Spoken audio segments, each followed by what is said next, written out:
Well, good afternoon and Happy New Year to everybody. I want to thank Jackson Memorial and Carlos Magoya for hosting us today. Also want to recognize some of our elected officials we have here.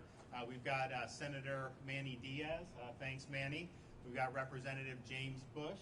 Thank you. And then we have Mayor Cava, Miami-Dade County Mayor. So thank you, Mayor, for being here. We're here today to highlight Jackson Memorial's 3 community vaccination sites.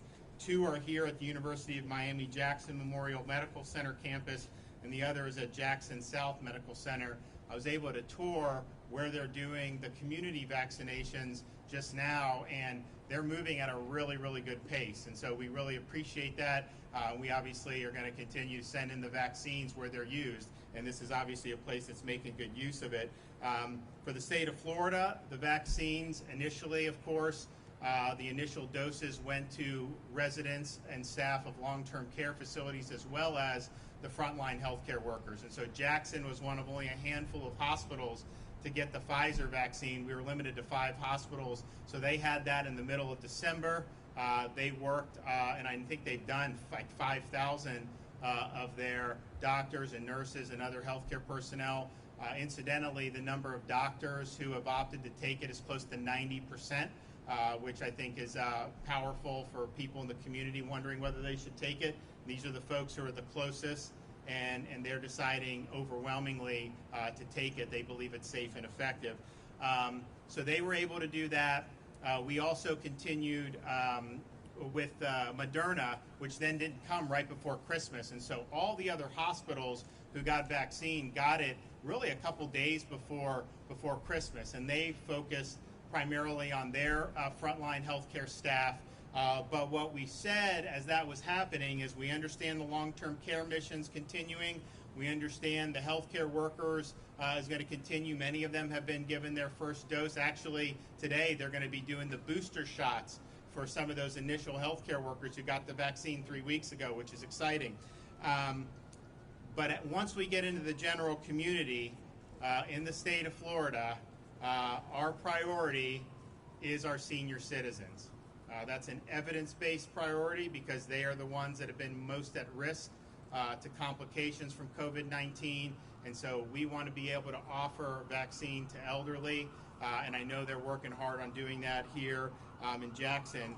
Right now, Jackson has the capacity to do about 10,000 vaccines a week, and we think that that's great, and we think that they're going to be able to do more very soon. They are currently reaching out to all patients that meet the vaccine qualifications, and they are going to be very soon putting out a new online registration system for the overall community. Now, supply is limited, and we ask that you bear with Jackson. They're working very hard, and they're doing a really good job. As supply comes in more, we think we're going to get more vaccine in January than we did in December. There's going to be even more opportunities for folks. But we really believe that the hospital-led vaccination efforts are really crucial to rapidly dispensing COVID-19 vaccinations. This is what they do. They have the infrastructure, they have the personnel, and particularly at Jackson, they have the desire to really make an impact, particularly over these next many weeks. That's why what we've done statewide is ask all hospitals to submit to us, how are you going to offer vaccinations to our seniors? How many do you think you can do on a daily basis? And what we're going to do is, if you have hospitals like Jackson that are meeting or exceeding their targets, then we're going to send them more vaccine. If you have other hospitals that are sitting on it and not using it, then future distributions will be reduced accordingly. We don't want vaccine being idle. We want folks to be able to use it and get it into people's arms, particularly our most vulnerable population.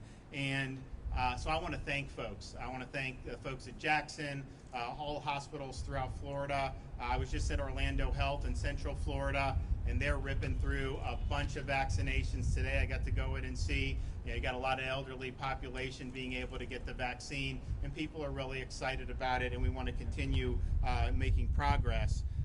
But our hospitals can't carry the load all by themselves, and so today we're announcing 4 new initiatives about how we're going to continue with vaccinations in the state of Florida. The first is I've directed our Department of Emergency Management to work with the Department of Health to identify state-run COVID-19 testing sites that can be converted into vaccine sites. And so these would be sites that would be able to vaccinate a significant number of people on a daily basis. And we have directed the shipment of vaccines to long-term care facilities, nearly all hospitals and county health departments, and that obviously has been a major component. But we also want to add a new layer to our vaccination strategy as more vaccine is becoming available. And the number of sites that we can open will depend on the number of vaccines that we're getting on a weekly basis.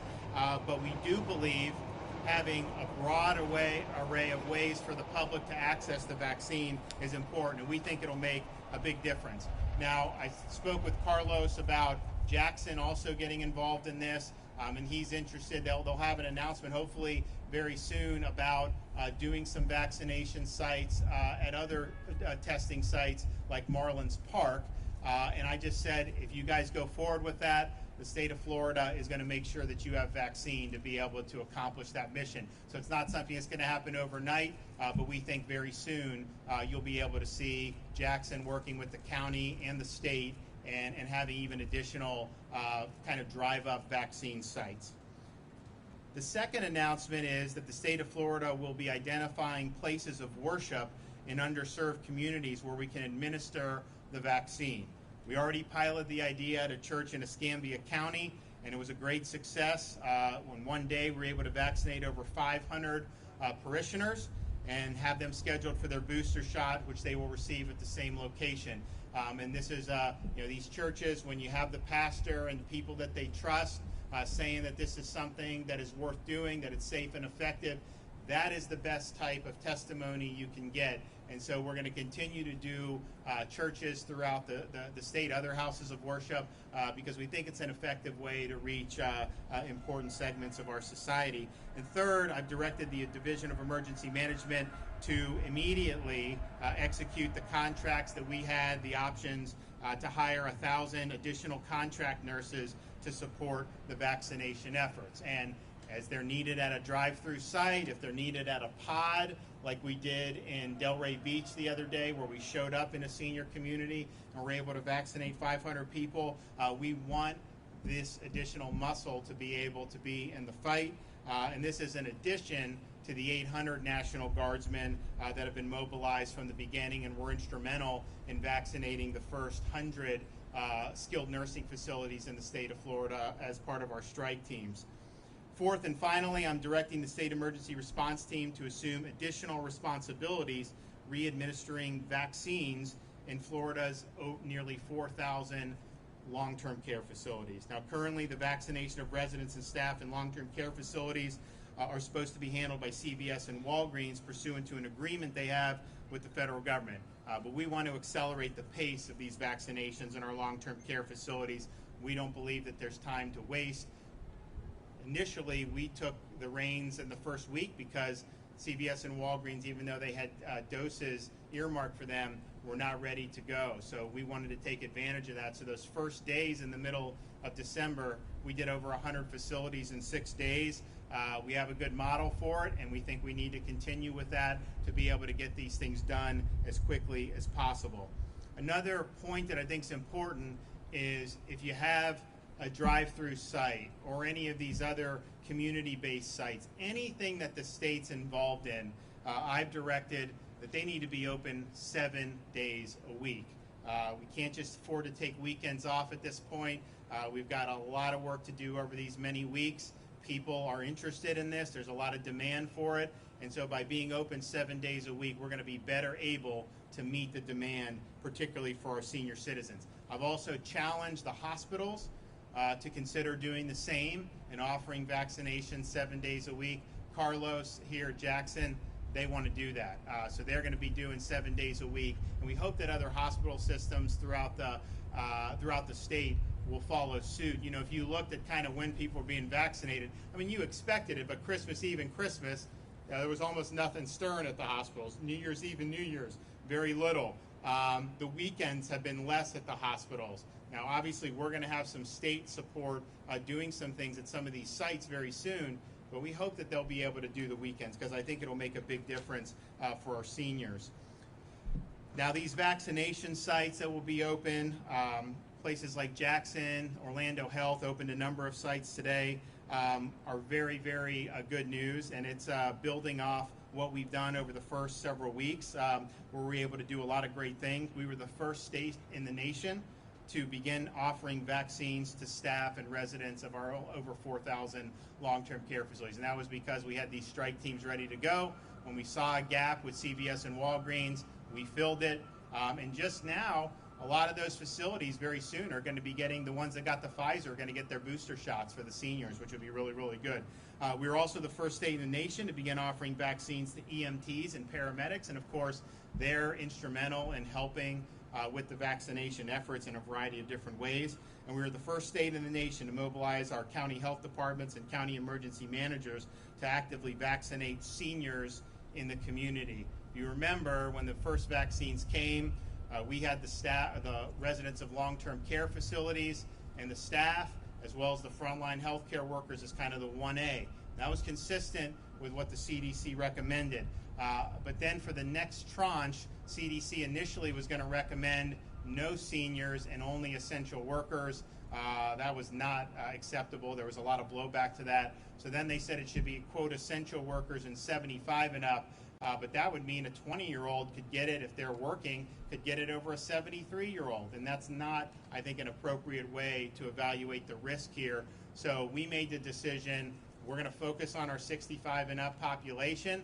They're the folks who've borne the brunt of the clinical consequences of COVID-19, and we want to put our seniors first, and that's what we decided to do. And we're going to continue doing that until the seniors who want it are able to get the vaccine. In week one, the 5 pilot hospitals received their allocation of Pfizer. In places like Jackson, who got the initial allocation, they were vaccinating their staff and the nurses and doctors, but they were also vaccinating other healthcare workers and other hospital systems. And so they were collaborating and really working closely with other folks who are providing healthcare services throughout Miami-Dade County. And we saw that replicated in other parts of the state, and I want to thank them for doing that. And of course, in that first week, we launched our own long-term care mission. We think that that was very successful by having over 100 facilities in 6 days. And now we're going to continue to do that, particularly as we seek to accelerate what's going on with the long-term care facilities. Just before Christmas, we received the first shipment of the Moderna vaccine, which we immediately earmarked to 170 hospitals that span the entire state. And so really only a select few even had the vaccine in the middle of December. Right before Christmas, you started to get it widely available in these hospitals, and they obviously proceeded and worked through with their staffs, with the doctors and the nurses. You know, Jackson's close to 90% on their physicians. I was at Orlando Health earlier. They're at 90% of their physicians have opted to take the vaccine, and so we want to continue that momentum with the healthcare workers too. But it was during that time, right before Christmas, where we did issue the executive order saying that we're going to prioritize our seniors, and that's where the mission is right now. Last week, we were able to send vaccine to every county health department and nearly every hospital in the state. So now really available on a statewide basis. County health departments began working with local partners in the community to offer vaccines to key constituencies, especially our seniors.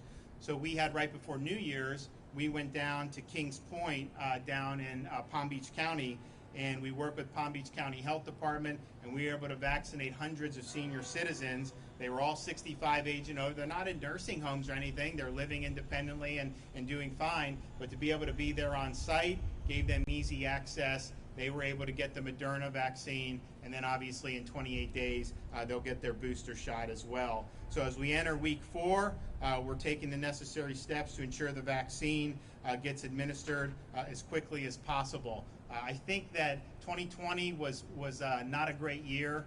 It was a lot of hardship for an awful lot of people. I think with these vaccines, and you see the work that Jackson's doing, other places around the state, really have a lot of optimism about what we can accomplish over the next many weeks. And so I've told Carlos that whatever you guys need, if you're going to do something at Marlins, or you're going to do something somewhere else, let us know. We know you can get the job done. We want to make sure that you have the vaccine that you need to be able to deliver it, particularly to our senior citizens throughout our community. And so with that, I'm going to invite Carlos up to make a few comments, and then I'll let the mayor make a few comments.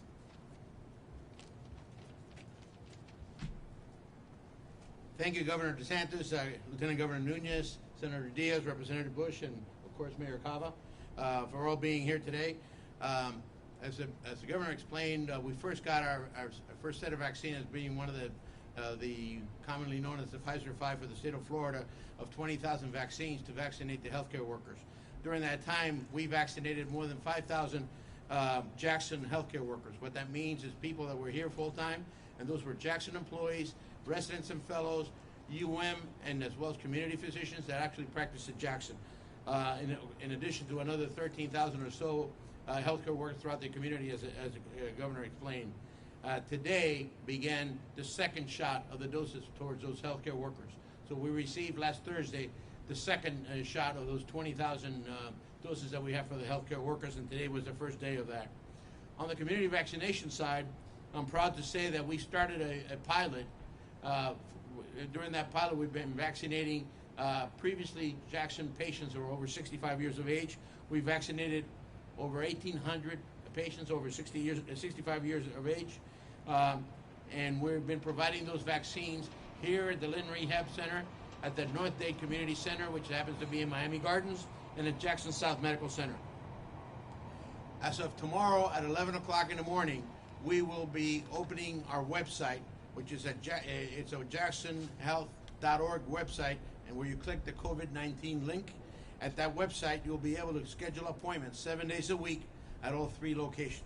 We will have 2,000 daily appointments for vaccination in those sites. The intent is to vaccinate 14,000 people a week, which is the current allocation we have from the state, and we're very, very proud of being able to do that. We've had some great communications today with the governor. We're talking about doing some of those additional sites, in addition to doing some of the HMO that deal with Medicare Advantage patients. We feel within 2 to 3 weeks that we can gear this thing up to somewhere around the 60 to 75,000 patients a week. If we were to do that, we'd be able to vaccinate approximately 60% of the over 65 in Miami-Dade County, which happens to be a total of 465,000 people, sometime by the end of January, early week of February, and then open it up to the next level of patients. The focus right now has been healthcare workers and people over 65. Once we get to a big percentage of those population, we'll open it to the next at-risk population, and we'll go go on forward. We have been asked, and we are following direction, that we are giving vaccine as fast as we get it. We're not holding back any vaccine, because the supply is coming, and the proof of that is we already got the second doses for the 20,000 healthcare workers, and we believe that the supplies would only get stronger and not softer. So we are very aggressively making sure that we provide every vaccine that we can get. On the COVID status front, I will tell you that as of this moment, Jackson has 159 current inpatients of COVID patients. This is different than we had in July 20th, where we had almost 500 patients. So the number has been roughly flat. It's had a minor increase over the last several weeks. And we're also very proud to say that we have safely discharged more than 4,250 COVID patients since pandemic began. Do I need to say this in Spanish? I noticed TV 51 over there, and I'm assuming Univision. I don't want to say anything, so if I may repeat this in a second. I know, Mayor, you understand about the Spanish and English here. Absolutely, I'll do the same. Thank you. En el Jackson Health System estamos muy orgullosos de estar aquí hoy como el gobernador, donde estamos empezando a vacunar. Empezamos en la primera semana de diciembre a vacunar empleados de hospitales, donde nosotros hemos en estos momentos vacunado más de 5,000 empleados de Jackson que trabajan aquí todos los días. Esto incluye los empleados, médicos de la Universidad de Miami y médicos comunitarios que trabajan aquí en el Jackson. Hoy mismo empezamos la segunda dosis para esos personas que tuvieron la primera vacuna. Aparte de los empleados de Jackson, también mandamos vacunas a más de 13,000 empleados de hospitales en la comunidad, donde ellos también están recibiendo la segunda dosis, empezando hoy. Desde el punto de vista de vacunas para la comunidad, nosotros empezamos una práctica con pacientes que han sido pacientes de Jackson en el pasado, de mayores de 65 años de edad, y tengo el orgullo de que hemos vacunado hasta este momento más de 1,800 pacientes. Esa práctica, esa prueba que hemos estado haciendo por los últimos días, en estos momentos se culmina a tener mañana por la mañana en el website, donde va a ser jacksonhealth.org. Y en ese jacksonhealth.org, donde dice COVID-19, van a poder hacer reservaciones o appointments para poder tener su vacuna en 3 diferentes lugares en Jackson. Aquí en el Jackson Memorial, en la 12 Avenida, en el Linden Rehab Center. En el norte va a ser el North Dade Health Center, que está en Miami Gardens, en la 25 Avenida y 162 Calle. Y en el sur, en el Jackson South, que está en la 152, a una cuadra al oeste de Dixie Highway.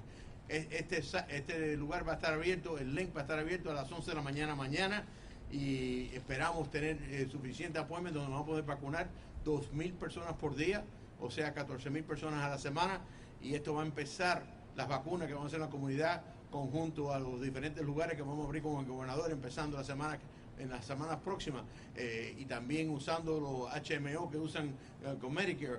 Podemos pensar que vamos a poder vacunar de promedio de 75,000 personas a la semana en las próximas 2 o 3 semanas, donde podemos tener un grupo de aproximadamente 250,000 personas de los 465,000 habitantes que tenemos en Miami de edad de más de 65 años de edad.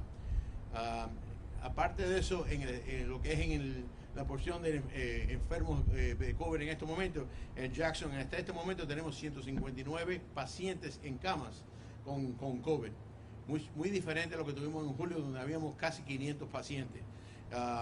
Este número ha estado bastante similar durante las últimas 2 semanas, con un crecimiento bien poco. Y más importante, estamos muy orgullosos desde que ha empezado esta enfermedad, que hemos ya podido mandar a la casa más de 4,250 pacientes que han podido superar COVID. Y con eso termino mi reporte. I'm finishing what I've got here, and I'm very proud to introduce to you Mayor of Miami-Dade County, Daniela Levine Cava. Mayor?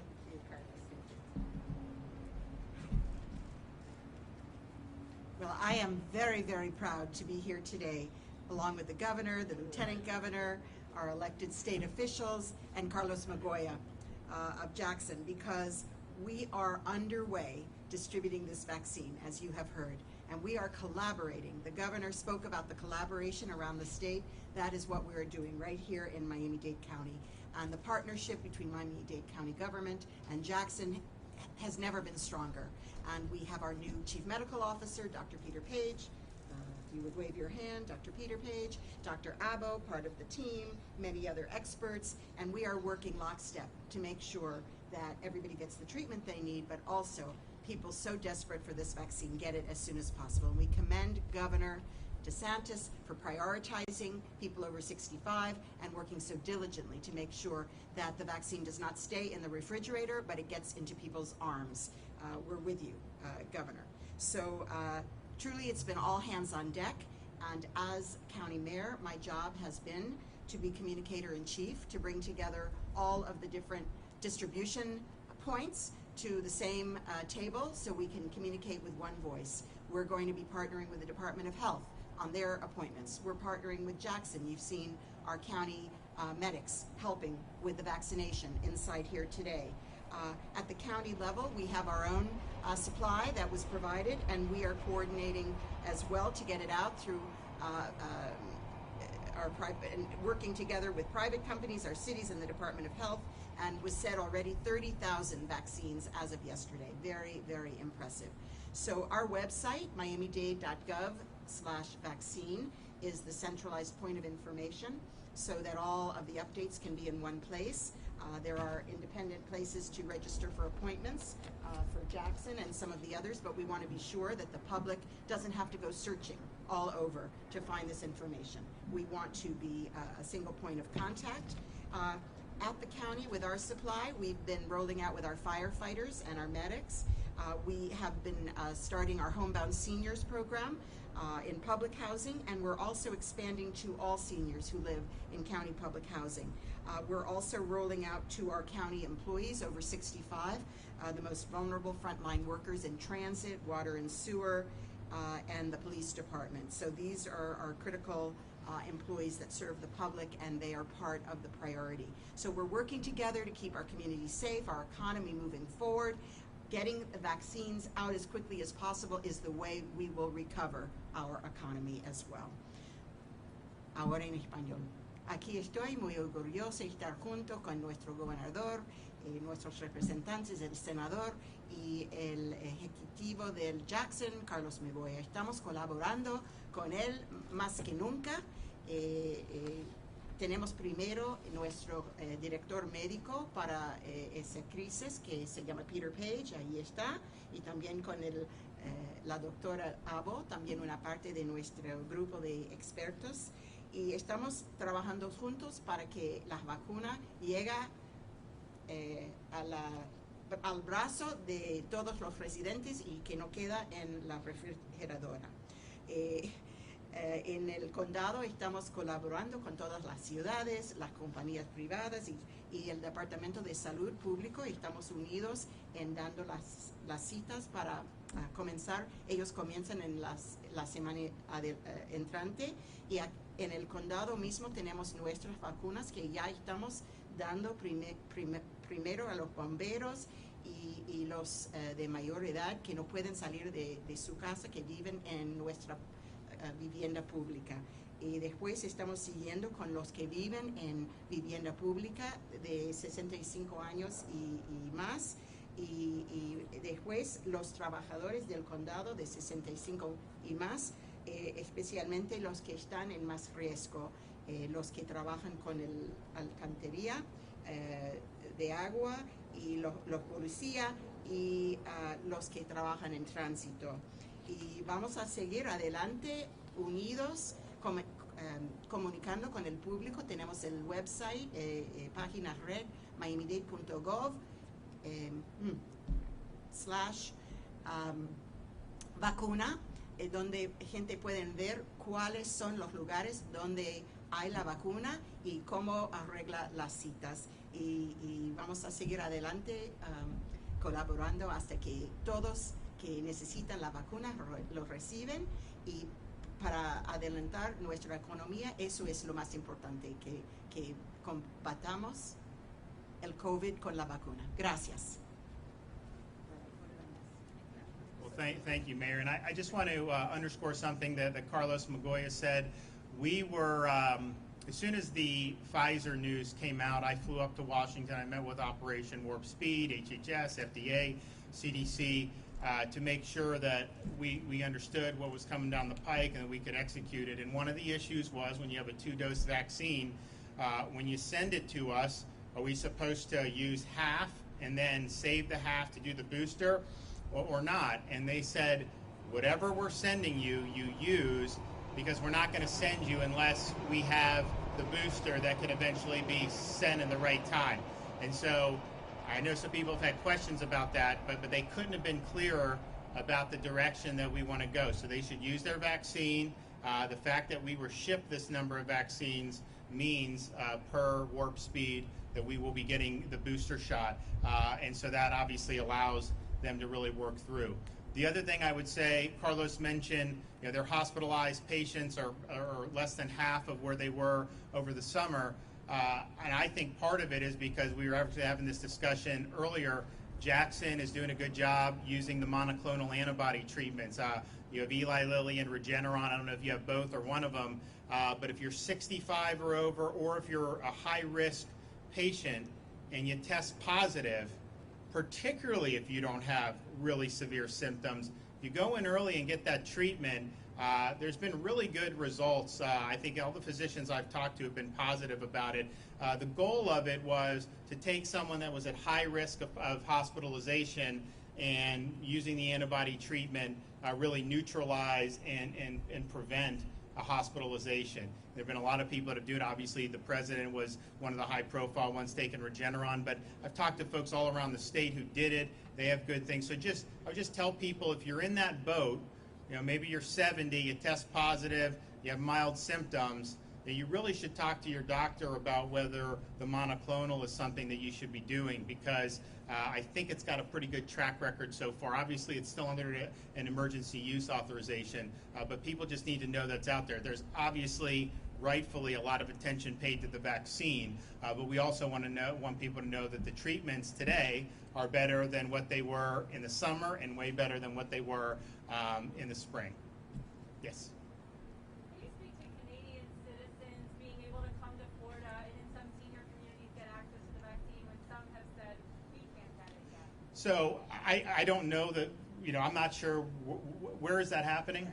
Deerfield Beach, Century Village, I'll look up the name for All right, so they're homeowners, basically. Correct, Yeah. yeah. So basically the way we've told people is, look, we're a transient state. You'll have people that be here. I mean, it's not like they're just vacationing for 2 weeks. You'll have people who are here 4 or 5 months a year. They have relationships with doctors. They get medical care in Florida. They obviously are involved. So that's a little bit different than somebody that's just doing tourism and trying to come here. So we're discouraging people to come to Florida just to get a vaccine. And obviously, I think if they called Jackson and said, hey, I'm in New York, I can't get vaccinated, can I come down? We would say, don't do that. But if you have folks who spend 4 or 5 months a year in the state of Florida, I don't think we want to get in a situation where we're trying to say, oh, no, you go back to Rhode Island or you go back to Minnesota or wherever. So if they're here, if they have a residence, and they're not just kind of flying by night for a week or two, I'm totally fine with that. Obviously, we want everyone to get access to it, but it just becomes an issue that I think that may have been a pod that was set up there. So if we set up a pod at a senior community, we're really letting those residents sign up. But like when we were in Delray Beach, all those people are actually residents of that community. We didn't check to see whether they're 12 months a year, 10 months a year, 6 months a year, but they're all residents of the community. If they get sick over the winter, guess what? They're going to come to a hospital in Florida. So I think if we're trying to mitigate the disease and the clinical consequences, I think the people who are here that are over 65, and again, that's much different than someone just showing up and saying, give me a shot, and then they're going to fly back somewhere. We obviously are not going to do that. But for seasonal residents who are going to be here, I think it's totally fine if they want to do it. Yes, sir. You're talking about Operation Warp Speed. Obviously, a large portion of the vaccine distribution is going to be later this winter, early spring. Have you had any communication with President-elect Biden's office about what their rollout's going to look like and how that will impact Florida? So the question is, how is that going to look, in late January, February? What I would say is, we're in a rhythm now. I would just continue following through with what we see. I mean, at the end of the day, this is a very difficult logistical operation. I'm not going to say that there's not been any problems, but I think all in all, the distribution has gone probably better than what could reasonably expected. We have the intention or the expectation that we will get additional vaccine over and above what we got in December. So we were in a certain range. We think that the way that's set, it should be 50% more in January than we got in December. That will be something that will be very good as we're getting it out in the community. The other thing I would just mention to people, because I know people have a lot of questions, say, oh, my husband works for the utility, or my wife's a teacher or whatever, when are they going to be able to do it? Obviously 65 and plus is the priority, just based on clinical data, on evidence of people that have the most severe outcomes. But I think this Johnson & Johnson vaccine, we think there's going to be clinical data that's going to be produced sometime this month, maybe very soon in January, and we think that they're going to file for an emergency use authorization sometime at the end of January, beginning of February. What that will mean is if that's approved and if it's efficacious, which we think it is, you will have a one-dose vaccine on the market, perhaps as early as sometime in February, that is going to be produced at a very wide scale. So when you're talking about getting into the workforce and things, once we get beyond the 65, that is going to be a great tool to be able to go, because you can go in some of these workplaces and you could do it very quickly, one shot. You don't have to worry about going back. You don't have to worry about whether there's going to be the booster shot. So we're really keeping an eye on the Johnson & Johnson. You know, this AstraZeneca vaccine was approved in Britain. You know, we're looking at how that's doing. They haven't even filed for emergency use, I don't think, in the United States. They hadn't as of last week, last time I checked. I don't know what the efficacy of the AstraZeneca is. Of course, the two vaccines that we're distributing in Florida have 95% efficacy, so that's a pretty good track record. AstraZeneca, I don't think is quite at that level. We're hoping that Johnson & Johnson is a 90+% efficacy, and if that's the case, then that's going to be a great option for a lot of people. And also, Johnson & Johnson doesn't need to have the extreme storage like the Pfizer. It doesn't even need to be frozen like Moderna. It could be just regular refrigeration. And that's a really big deal, because when you're talking about setting up like a test site somewhere, to not have to worry about any type of special storage, that makes the administrability of this much better. So no communication with President-elect Biden's office at all? What has gone wrong with the rollout of the vaccine that you've seen phone lines jammed, websites crashed? It's a lot of demand. I mean, I think at the end of the day, excuse me. You just said what has gone wrong, so I'm answering the question. If I can complete the question though. So you're going to give a speech, or you're going to ask a question? You asked a question, I'm going to answer it. You're not, no, you're giving a speech. You asked a question. I am trying to ask you. You're going to ask how many questions? You get 3? They only got 1 question. Why do you get 3? With all due respect, Governor, I'm just asking if I could finish my question. You didn't, you finished the question. I did not. My full question is what was wrong with the rollout of the vaccine? We've seen phone lines jammed, websites. So you're repeating your question. To complete it for you, Governor, we've seen websites crash and also senior citizens waiting overnight for the vaccine. Where was that at? We've seen it in Duval, Broward, Orange, and And why was, like in Lee, why did that happen? Did you investigate why? that's my question to you, Governor. You're the governor of the state. I'm not the governor of the state. Okay, but you didn't investigate why that, like in Lee County, why was there a big line? Did you investigate why? Because we distributed vaccine to hospitals, and the hospital said, first come, first serve. If you show up, we'll do it. So they didn't use a registration system. There wasn't anything that was done, and there's a lot of demand for it. So people are going to want to go ahead and get it. Then from the state to make sure that senior citizens didn't wait outside overnight. So the state is not dictating to hospitals we're not dictating to Carlos Magoya how he runs his operations here. That would be a total disaster. These guys are much more competent to be able to deliver healthcare services than a state government could ever be. So we're empowering the hospitals. 80% of the initial doses over the first 3 weeks were to hospitals, and you've seen places like Jackson really take the bull by the horns. And yeah, you know, when there is an issue like that, I think the hospital, I think they made a course correction and they decided to do it a little bit differently. So, but here's the thing. If you're 74 years old in the state of Florida, we've made the decision that we want you to get vaccinated. You are eligible and you are a priority. And we're going to do all we can working with our healthcare partners to make sure the vaccine's getting out to you. If you're a 74-year-old in most states in this country, you have no shot at a vaccine right now. You are not eligible under most of those states' guidelines to even get vaccinated. So by opening up to 65 and by prioritizing our seniors, we said from the beginning we have 4.4 million people over the age of 65. Do we think 100% are going to want it? No. Do we think many will want it? Probably a majority. Yes, we do. Did we make clear at the beginning that we don't have millions of vaccines on hand right now? Of course we did. And we've asked people to be patient. I know there's a lot of demand for it. I know people are chomping at the bit, and we're going to get there. But we really believe trusting these folks to be able to deliver this makes the most sense. Of course, I outlined today a number of steps we're going to do to supplement that, and I think we can play an important role in supplementing it. But just understand, the demand is exceeding supply partially because we've made the decision to prioritize our senior citizens. That should be a decision, I think, that every state in the country is making. That has not necessarily been the case. And I think if you look, I think it's Colorado, Texas, Florida, Georgia, Louisiana.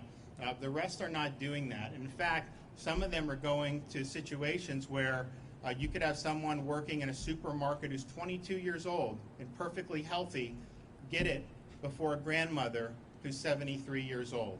That does not make a lot of sense in my book in terms of dealing with this particular virus. So we're going to continue to do it as we see more opportunities to be able to help. Obviously, with more vaccine coming in, that gives us more opportunities to do the drive-through sites, to expand the pods. We're going to continue doing things at places of worship. We talked to Representative Bush about doing more with African American churches. So you're going to continue to see things like that. And I think that, if you look at the momentum, I think that you're seeing so far today, I think that there's a lot of room for optimism. Remember, most of these hospitals did not get the Moderna until right before Christmas.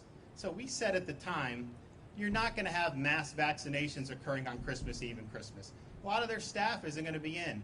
New Year's Eve and New Year's, not the greatest time. The United States, I think we're third in the country for per capita vaccination so far. Israel is number one with a bullet. They do a great job. But understand, if the Israelis got it 2 days before Passover, they would not have vaccinated as many people. So I think we're in a situation now where being in Orlando Health, being here in Jackson, they're really working hard. They're having really good output, and I think you're going to see that across the state. And as I mentioned, and I think Carlos mentioned, they're going to continue to tweak their ways where people have reservations. I know they're working on additional accoutrements in that regard, and that's a really, really good thing. So, but at the end of the day, we've made the decision in Florida.